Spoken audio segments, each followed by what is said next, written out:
నటి కాజల్ అగర్వాల్ ఈ పేరుకి మనం పెద్దగా పరిచయం అవసరం లేదు. ఎన్నో సినిమాల్లో నటించి తనకంటూ మంచి గుర్తింపు సంపాదించుకుని స్టార్ హీరోయిన్గా ఒక వెలుగు వెలిగిన సంగతి అందరికీ తెలిసిందే. కాజల్ అగర్వాల్ తన స్నేహితుడైన గౌతమ్ కీచమ్ను ప్రేమించి పెళ్లి చేసుకున్న సంగతి అందరికీ తెలిసిందే.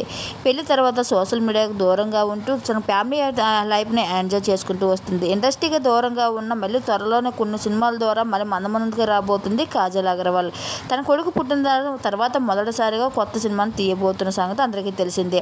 అయితే తన కొడుకుకు సంబంధించిన ప్రతి అప్డేట్ను కూడా అభిమానులతో ఎప్పటికప్పుడు షేర్ చేసుకుంటూ వస్తుంది. తన కొడుకుతో ఉన్న బ్యూటిఫుల్ మూమెంట్స్ని, తన మదర్ రూట్ని ఎంజాయ్మెంట్ చేసిన కొన్ని ఫొటోస్ని కూడా సోషల్ మీడియా షేర్ చేసుకుంటూ తన కొడుకు పుట్టే సంవత్సరం సందర్భంగా తన కొడుకుతో ఉన్న కొన్ని బెస్ట్ మూమెంట్స్ని సోషల్ మీడియా షేర్ చేసుకుంటూ అడ్వాన్స్గా తన పుట్టినరోజు శుభాకాంక్షలు తెలియజేసుకుంటూ తన పుట్టినరోజును గ్రాండ్గా సెలబ్రేట్ చేయడానికి ముందుగా ఏర్పాట్లు చేస్తున్న కొన్ని ఫొటోస్ని సోషల్ మీడియా షేర్ చేసుకుంటూ వస్తుంది. నీలుకి చిలుకి సోషల్ మీడియా వేదికలో అభిమానులందరూ కూడా పుట్టినరోజు శుభాకాంక్షలు తెలియజేసుకుంటూ వస్తున్నారు.